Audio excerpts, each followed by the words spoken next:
Welcome to Lesson 3 of the Stellaris 2019 Block of the Month program.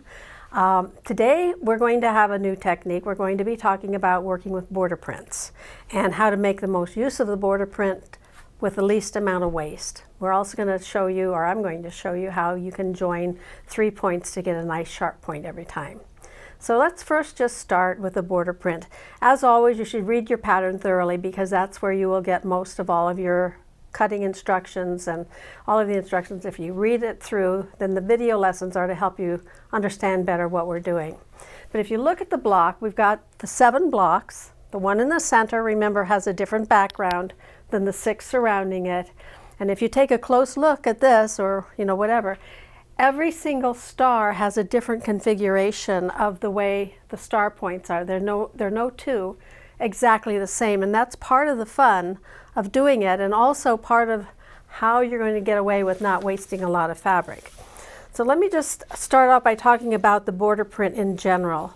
The border from the Aruba fabric collection has 6 wide stripes and 5 usable narrow stripes, and the pieces are cut for the points of the star from both the wide and also the narrow stripe.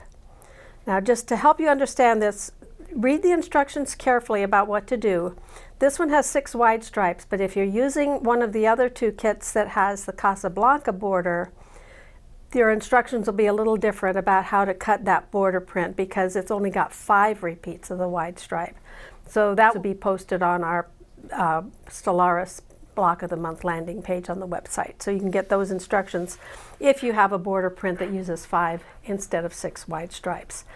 But now, just to give you a little bit of an idea, each block has 6 points in it that are cut from the border print, and then the center is cut also from the border print. We'll talk about that in a minute. But if you were to take your template L, which is the one that you use to cut the pieces, and if you were going to find a place, what you need to do for each star, the pieces need to be identical. So all 6 of these have to be exactly the same. And the way you're going to be able to do that is you'll just center this mirror line on the template along a mirror line in the border print fabric. And you would find one spot, and then you move the template and find another one exactly the same. But if we went this direction down the line of the stripe, you've got a lot of waste in between. And because there's 6 stripes, I can start at the bottom over here, and then I will just take a pencil and mark onto the template a portion of that design. So let me line this up with a mirror line down the center, and then I'm just going to draw a line here. So then I'm going to move that over and find the same exact spot on the adjacent stripe to it. Now there may be a little bit of a problem here, and let me show you, and I'm glad that happened because fabrics are never printed exactly straight. In other words, it's not going to start, this stripe way over on this edge is not going to start at the exact same place as this one is. This one doesn't have as much space as this one does. So in order to make sure that I don't run out of fabric when I get over here, I need to start at the side that has the least space. So I'm going to erase this line here. That's another nice thing I like about our template film, is that you can put a line on there and then you can just erase it. So now I'm going to start over here, and I'll find a spot about like that. It's a similar spot, but not exactly the same. But now, because I've got more space at that end, I can be assured that these will fit on here exactly. So I'm going to draw a line on here. And then probably I'll use white tailor's chalk to draw around this design, and then I'll pick this up and find the exact same spot again. So I've got 3, 4, 5, 6, and I've got 6 identical ones. So once I've got that, rather than saying, oh, where shall I go, what can I find, in order to preserve fabric, I just start where I left off and bring the next piece up here. Now, I don't know what the design's going to be, but that's part of the fun of it, is to see the surprise. So then I do 1, 2, 3, 4, 5, 6 of this one all the way down, and then I'll move this up here and I'll do another one. There's a diagram in your pattern that shows you this, but I thought it would make more sense.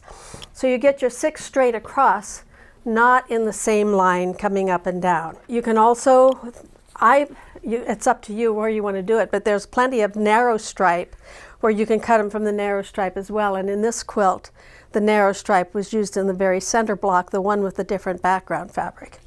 So again, you can just line it up. Now this one you would just, because there's only 5 repeats, and there's not such a big difference between the mirrors or the repeats here, you just find the same spot again and cut 6 identical pieces from that. But this is a way to use up the fabric without taking a tremendous amount of space. Then the center blocks are all also cut. They're cut from the narrow border print, from this triangle template M, and you'll go sideways. Note where the arrow is, and you'll just find a mirror image spot. You'll mark that, find the same mirror image spot again, and you just keep cutting identical pieces. You can end up with 2 motifs, one with this flowery part in the center and one of this more geometric part in the center.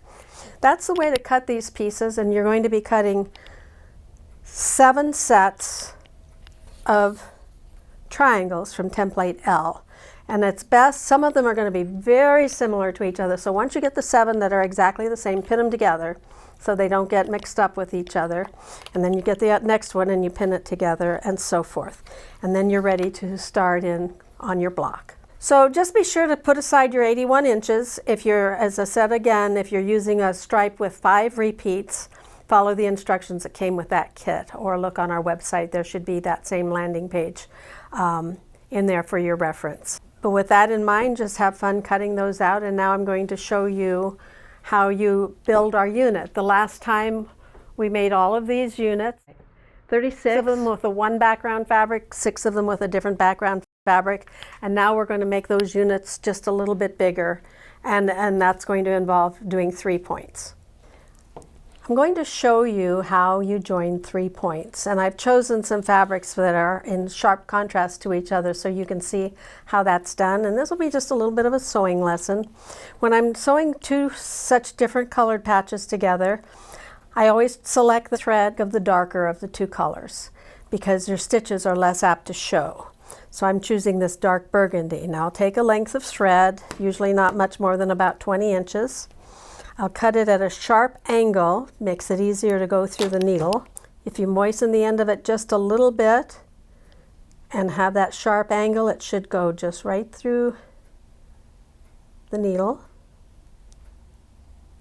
Now the needle, the part that went through the needle is also the part that was cut off the thread, and that's the one that I pull down and knot that same edge. So I cut it, put it through the needle, pull down and make the knot out of that same edge. Now the way I do the knot, I wrap the thread around my finger, twist off of it with my thumb, reach ahead up above the twisted part and pull down, and that makes just a small little knot. So to sew these pieces together, I don't break the seam. I'm going to go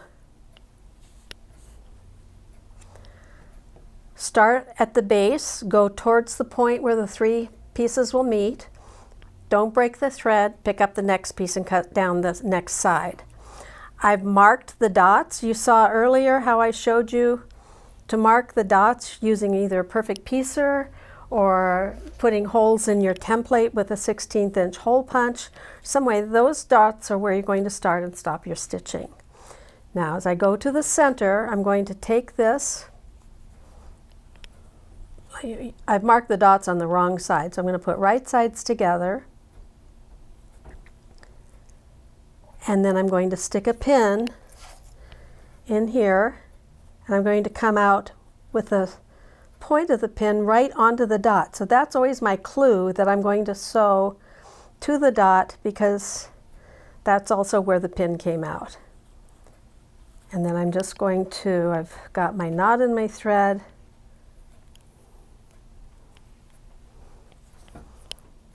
I'm just going to take a little running stitch. I do sort of a gathering motion getting the fabric more or less gathered onto my needle. When the needle is full, I push it through, pull up through. Now there's all those gathers, so I smooth out the gathers.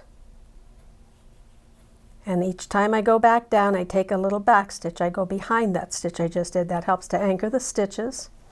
Makes a nice sturdy seam. Now I'm coming close to the point where the pin came out, and I'm only sewing to that dot.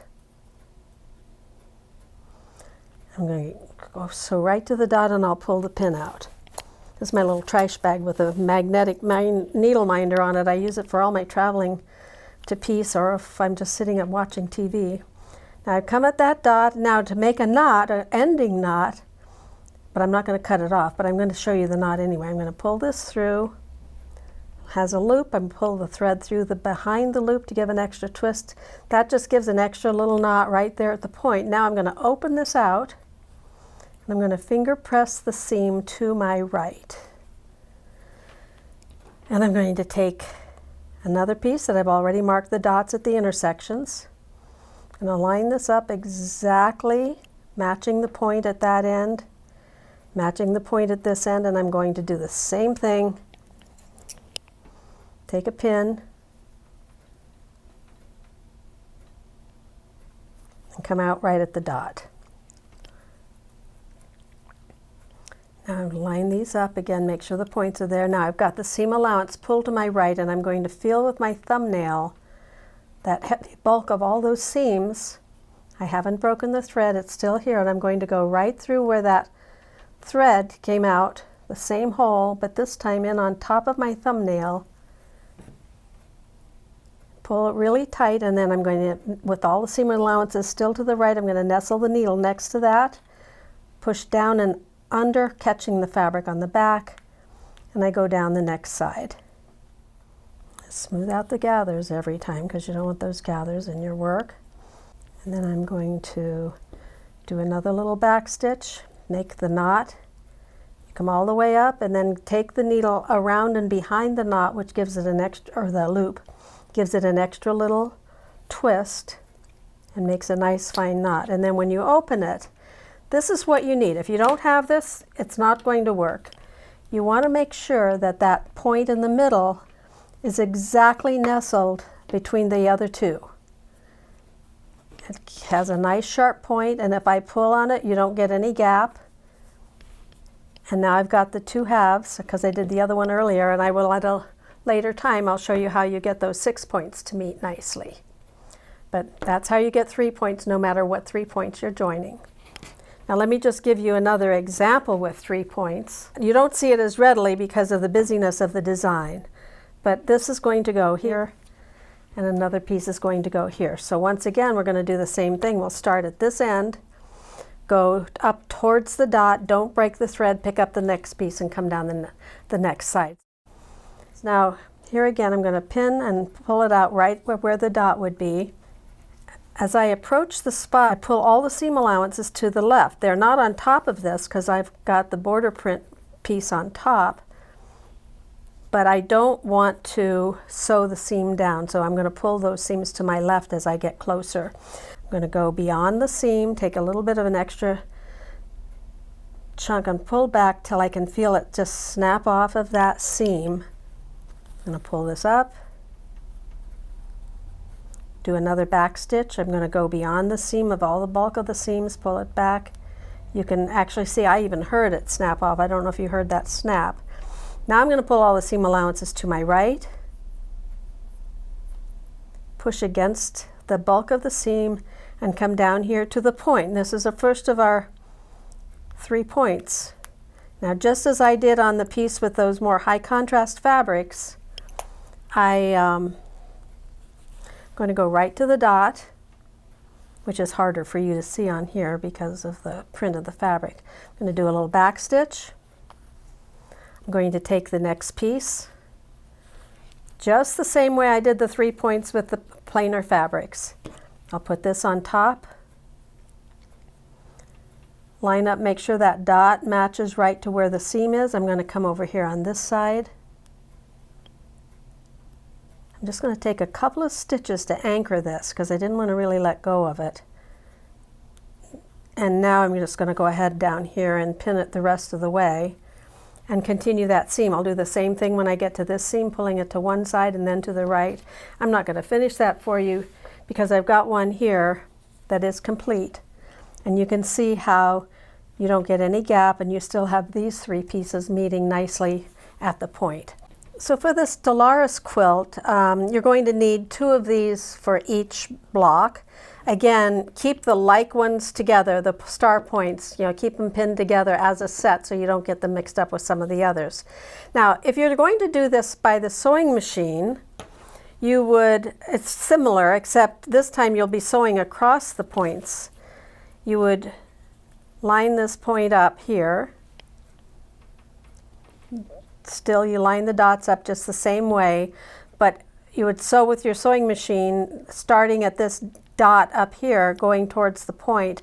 You would backstitch back and forward just a little bit to catch it and then go all the way to the end. And then when you open this out and put the next piece in, it'll be the same thing. You have to make sure the dots on all pieces will exactly line up. Then you do a frontward and a back stitch, pin it carefully, and then just sew up to the point at the midpoint. Make it go. I find it easier to get this nice sharp point doing it by hand than I do by machine, but that's just because that's just me and I like doing it by hand. But a lot of excellent machine piecers, and you should choose whichever way you prefer. These pieces with the 3 points meeting, you need 2 of these for each block, and then you need also another section for each of the blocks. And that section is this one. That's where we take one of the star points, like this, and then put one of those wedgie pieces, whether you did it by hand or foundation piecing, we do that on either side, like this. So you just sew those up, starting and stopping at the dots, whether you're doing it by hand or machine. If you're doing it by hand, remember what we did. You got 3 points meeting here again, so you do exactly the same thing to get those points to meet, so they come at a nice sharp point without any gaps in there.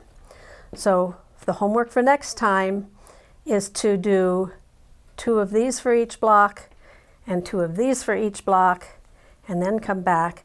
And for cutting out the pieces, be sure to refer to this page for this lesson 3 in your handout, because it shows an excellent way of cutting the pieces out, how you lay them out for cutting, the way I explained at the beginning of the video. But have fun. You'll be amazed at how much of the actual border print you're able to use without much waste. And it's a lot of fun to see all the different designs that you get. See you next time.